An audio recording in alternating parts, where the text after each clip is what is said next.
My name is Morgan Phillips, and on my wedding day, my parents disowned me. The last message I ever got from my father said, "Don't make a fool of yourself today." No blessing, no pride. Just a warning, like he was ashamed I existed. They never showed up. 2 empty chairs in the front row had name cards that read, Mom and Dad. Everyone saw them. I pretended I didn't. When I said my vows, I could feel the emptiness sitting where their love should have been. It wasn't the first time they'd ignored me, but it was the moment I finally realized it wasn't silence anymore. It was rejection. And months later, when a single photo from that same wedding went viral, they suddenly demanded a family meeting. That's when I learned. Some people don't reach out because they miss you. They do it because the world finally told them what they refused to see. The morning light in Key West cut through the chapel windows, scattering gold across the parked FA-18s on the runway. I fastened the last row of medals on my uniform just as my phone lit up. One message, 4 words. Don't make a fool of yourself today. No greeting, no blessing, just cold steel wrapped in text. I stared at it until the screen dimmed, as if the phone itself was tired of waiting for warmth that would never come. Outside, brass horns blended with the sound of the tide rolling against the docks. Today was supposed to be my wedding, one meant to start a new chapter, not reopen an old wound. 2 chairs sat at the front row of the chapel. The place card said Mom and Dad. Both remained untouched. Jenna leaned close, whispering, "Maybe they'll come." I smiled, small and practiced. They already didn't. When I walked down the aisle, every uniform turned toward me, but all I saw were those empty white spaces glowing beneath the stained glass light. After the ceremony, Sam and I stepped onto the pier. The wind caught my veil, carrying it toward the sea. The tide doesn't wait for anyone. "Commander," he said. Neither did they. I answered, steady voice hiding the ache inside. As the guests left, I stayed behind, shoes polished, medals clinking softly. The sunset burned against the waves, and in that silence, I understood. Some absences echo louder than applause. A week after the wedding, I was back at Naval Air Station Key West. Morning light shimmered across the runway like ripples of glass, the kind that makes you forget for a second how sharp it really is. Inside the pilot's lounge, Jenna laughed under her breath and shoved her phone toward me. "Commander, you're trending!" I frowned, and there it was. The photo. Me and Sam, in our white uniforms, standing against the ocean, smiling like the world had finally softened. The headline on Navy Daily read, "2 aviators, 1 mission, service above self." The picture had already swept across every veteran forum, Twitter feed, and Facebook timeline. They called us the Navy's golden couple. Flags and heart emojis filled the comments. Strangers writing proud to serve. As if they knew anything about the silence behind that smile, I didn't respond. I just exhaled, half a laugh, half a sigh. At that same hour in Charleston, my father was watching the same photo on TV, bourbon trembling in his hand. My mother stood behind him, her voice soft. "She looks happy." His jaw tightened. "She looks foolish." Then came the first sting. One of his old business partners reposted the photo on LinkedIn with the caption, "Didn't know Harold Phillips' daughter outranked half the Navy." His phone exploded with calls, laughter, jokes. "Looks like the Phillips name finally made the news. Thanks to your daughter." He hung up and poured another drink, his pride curdling like old milk. That night, while I was outlining flight training lessons, my phone buzzed. The area code read Charleston. I answered without a word. "Your mother and I need to speak with you. Family meeting. This weekend." "About what?" "You know what." The line went dead. No goodbye. No tone of a father calling his daughter. Just an order disguised as concern. Sam overheard. His voice was calm, steady as always. "If you go, go as yourself, not as their soldier." I nodded, watching a training jet lift off outside the window, slicing the sunset in 2. Maybe it's time they finally meet the woman they disowned. Later that night, I opened a drawer and pulled out my old flight logbook. the one my father threw away when I left home. The pages still smelled faintly of oil and dust. On the first page, his handwriting faded, but still there. "Proud of you, Dad." Then a single strike through the words, deep and deliberate. I brushed the dust away, folded the cover shut, and whispered to myself, "Let's see if he still remembers this ink." The road to Charleston stretched along the Cooper River, the air thick with the scent of salt and marsh. The closer I got, the more the past seemed to sit in the passenger seat beside me. The white two-story house came into view. Same shutters, same porch, but the bougainvillea out front had died. The color gone out of everything. My mother opened the door. Her face was softer now, but her eyes refused to meet mine. Ethan appeared in the foyer, crisp shirt, easy smirk. "Well, if it isn't our flying celebrity, still practicing your lawyer grin?" I shot back, walking past him. In the dining room, my father sat at the head of the table, a steaming cup of tea in front of him. He didn't stand. He didn't smile. "You made us look like fools. Morgan, by marrying a man who respects me, by parading your rank for attention." I placed my flight logbook on the table, the leather cover worn but intact. "This was the first thing you threw away when I told you I wanted to fly." He opened it, staring at the faded ink. "Proud of you, Dad." His eyes narrowed. "That was a long time ago. That's the problem," I said quietly. "You erased pride long before I earned it." He reached for the logbook, tearing at the spine. But my mother lunged forward and caught his hand. The paper ripped halfway, revealing the streak of ink smudged by water, tears or rain. I couldn't tell. The clock on the wall ticked, loud enough to drown out the silence. No one moved for a full minute. When I finally turned to leave, my mother's voice broke the stillness. "Stay for dinner, please. If there's a seat for me." I stepped outside into the heavy evening air. The marsh smelled of salt and decay, the wind sticky and warm. That family meeting, I realized, wasn't about reconciliation. It was a hearing, one I was expected to lose. This time, though, I'd come in uniform. The dining room light glowed yellow, same as I remembered, soft enough to hide the cracks, harsh enough to expose everything else. My mother set 3 plates. "Not 4. No seat for Sam?" I asked. Her voice trembled. "We didn't think he'd be comfortable." The walls still held every framed memory except mine. Ethan leaned back, smirking. "So, you married your boss. Smart move." "No," I said. "I married a man who treats courage as respect, not decoration." My father's glass slammed down, shattering the air. This family was built on discipline, not spectacle. Then why does the world only know your name now because of me? He stood, finger pointed. "You paraded your rank for attention. I earned it for survival." Silence thickened. I placed my old flight logbook in the center of the table. "Do you even remember this?" He glanced at it. It was a phase. Phases don't save lives. "Dad.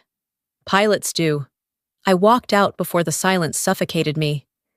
Neighbors watched from across the street, pretending to water lawns while feeding on our shame. My phone buzzed. "Sam, you okay? They didn't even set a place for you." His reply came fast. "Then maybe it's time I set one myself."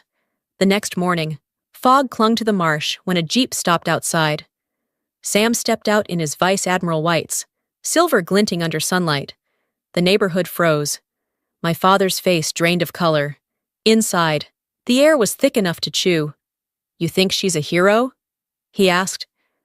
"I don't think," Sam said calmly. "I know." He placed an envelope on the table. Inside, a letter from the Navy. Commander Phillips led aerial rescues during Hurricane Katrina. Her decisions saved 36 civilians and 3 Marines. My mother's hand shook as she read. My father's eyes dropped. "You had this all along?" "Yes," I said, but it never mattered until someone else said it. He stared at me, the weight of years in his silence. Then Sam rose and offered his hand. "Sir, thank you for raising the finest officer I've ever served with, and for the first time, My father took it. Rain threaded through the gray Charleston morning, fine and constant, the kind that made the air hum. My father stood on the porch, pouring coffee with a hand that trembled slightly. It was the first time I'd ever seen him unsure of his own movements. I asked if he wanted to come with me to the naval base. For a moment, he stared at the mug like he was reading his reflection inside it. Then he nodded. Fine. Let's go. We drove in silence, rain streaking across the windshield, the wipers marking time like a metronome. Halfway there, he asked if the Navy letter was real. I said it had been real 3 years before he called again. He didn't answer. At NAS Charleston, young pilots saluted as we passed. He nodded back, awkward among the uniforms. When I led him to the twin-seat T-45, he gave a nervous laugh. I flew once, 40 years ago, sightseeing. This won't be sightseeing, I said. When the engines roared, his knuckles whitened on the armrest. Through the headset, I told him, relax. Up here, control is shared, not owned. He said nothing, but I felt the words land. We climbed through clouds until the coast curved small beneath us. I never realized how small it all looks from up here, he murmured. That's what happens when you climb high enough, I answered. Later, as we banked over the Atlantic, his voice cracked through static. I understand now why you never came home. I was always flying toward it, I said. When we landed, he touched the dashboard gently. I didn't know it was this beautiful up here. It always was. You just had to look up. Then he surprised me. Dinner tonight. With your husband. That night the house glowed warmer than I remembered. 4 plates, 4 chairs. Sam's presence steadied the air. He spoke of the pilots I'd trained, and my father listened. Near the end of the meal, he pushed a yellowed envelope toward me. Our family land deed. It's yours again. I don't need the land, Dad. I just needed you to see me. I do, he said quietly. When Sam rose to clear the glasses, my father stopped him. I judged you before I knew you. I owe you respect. You owe her the peace she earned. Sam replied. My mother wept. The clock ticked softly. For the first time, it didn't sound like judgment, only like life continuing. Washington, D.C. woke spotless that morning. Clear sky. Flags snapping in the breeze along the marble corridors of the Naval Academy at Annapolis. Inside the dressing room, I adjusted the line of medals across my chest, fingers tracing every dent, every scratch. Each mark held a story. Each story carried a weight no one could see. And today, for the first time, my parents would. The door opened softly. Sam stepped in, immaculate in his Vice Admiral whites. His presence was steady, grounding. You ready, Commander? He asked. As I'll ever be, I said, though my pulse felt like an engine before takeoff, in the auditorium. Sunlight poured through tall glass panes, scattering across rows of uniforms. The air held that peculiar stillness that comes before ceremony. Half reverence, half electricity. I walked to the stage as the announcer's voice echoed. For exceptional courage and leadership during humanitarian operations.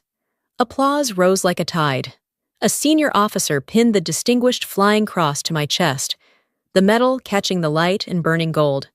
My breath caught, steady but shallow. When I turned toward the crowd, I found them, front row. My father sat rigid, shoulders square, gray suit pressed to perfection. My mother's hands clasped a neatly folded flag in her lap. They were both looking at me, not with the distant pride people perform for cameras, but with something raw, trembling between awe and regret. As I stepped off the stage, the room hushed. Then, slowly, my father rose. He took a few steps forward, stopped, and raised his hand, a salute, stiff, imperfect, but real. The hall fell silent. The sound of fabric brushing against itself echoed like thunder in a church. For a second, I couldn't breathe. Then I lifted my arm, returned the salute, crisp and sure. A gesture 15 years overdue. Commander Phillips, he said, his voice rough, breaking on the edges but clear. In his eyes, I didn't see pride. I saw respect, Finally unguarded, finally earned. When the drums rolled to close the ceremony, Sam leaned closer, his voice low and sure beside my ear. You didn't just earn a medal, you earned back the silence. I smiled, eyes fixed on the flag above the stage, the kind that finally means peace. The afternoon after the ceremony, we walked down to the open lawn by the Severn River.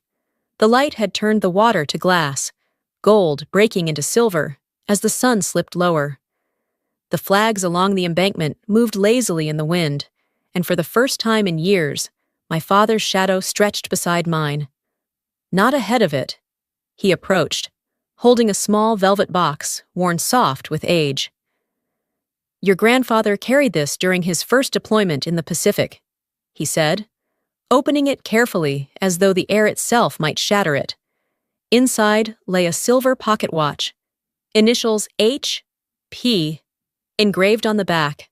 I remembered the story, how he swore he'd never give it to anyone who hadn't earned his respect. He placed it in my palm, the weight cool and familiar. Time owes you nothing. Morgan, but honor does. I closed my fingers around it. Then I'll keep it running, I said, voice tight, tears hovering but refusing to fall. The watch ticked softly between us, bridging a silence that had once felt like a canyon. Ethan came walking up from behind, hands buried in his pockets, face awkward. Guess you're the real Phillips now. I smiled faintly. No, we both are. We just chose different skies. For the first time, he didn't smirk, he just nodded. My mother stepped closer, laying a hand on my shoulder. Her eyes were gentler than I remembered, no longer guarded by apology. We kept quiet for too long, she whispered. Silence doesn't keep peace, it builds walls. I squeezed her hand. Then let's start talking. Mom. The river shimmered in front of us, quiet except for the rhythmic lap of the tide, the kind of peace that didn't demand words. As we turned to leave, my father looked at Sam. I misjudged you, Admiral. I thought men in uniform only wanted obedience. Sam met his gaze evenly. We want understanding, sir. My father's expression softened, years of hardness beginning to give way. Then I hope you'll help me learn it. The three of them, my father, my husband, my brother, stood together under the flagpole, a triangle of men who had all learned something about strength that day. No applause, no audience, just the quiet weight of forgiveness passing between them. When evening came, I sat alone in the hotel room. The city lights flickered across the river like tiny beacons. I opened the pocket watch. The steady tick filled the silence, not hollow anymore, but alive. I took my flight logbook from the nightstand and wrote the final line beneath years of missions and storms. Honor is not what others give. It's what you learn to keep, even when no one's watching. Then I closed the book, listening to the watch tick once more, each beat a reminder that time hadn't taken anything from me. It had simply waited for me to arrive. A month later, I returned to Key West, the place where everything had begun and ended, often in the same breath. The air carried that familiar blend of salt and sunlight, heavy with memory. The sun was sinking, melting gold into violet, painting the sky with the same quiet dignity that comes after a storm. I stood on the bridge overlooking the sea, the silver pocket watch resting in my palm. The metal caught the dying light, glowing like a miniature lighthouse guiding me back to myself. Beneath the bridge, the waves whispered against the pylons, soft and rhythmic, the same sound that once echoed through the chapel on my wedding day. Overhead, a formation of FA-18s cut across the horizon, trailing white smoke like lines of memory still in motion, never quite fading. I flipped open my flight logbook. On the last page, the ink had barely dried over the words I'd written that night after Annapolis. Forgive not because they deserve it, but because you do. I closed the book, listening as the waves kept time with the soft ticking of the pocket watch. The sound wasn't loud, but it was certain, patient, steady, alive. My phone buzzed, a message from my father. We'll visit next week. Your mother insists on bringing pie. A smile found its way to my lips. Bring her, not the pie. I typed back. The screen lit up again almost instantly. Proud of you, Dad. No strike through this time. No hesitation. Just truth. The wind shifted, carrying the faint scent of salt and fuel from the airfield nearby. I looked up, eyes tracing the glimmer of sunlight on the wings of a jet passing high above. For the first time in years, the sky didn't feel endless. It felt full of echoes, of closure, of quiet forgiveness. I whispered into the wind, letting it take the words where it wanted. For once, the sky doesn't feel so lonely. And as the watch ticked against my palm, I realized that peace isn't silence. It's knowing the noise has finally found its place,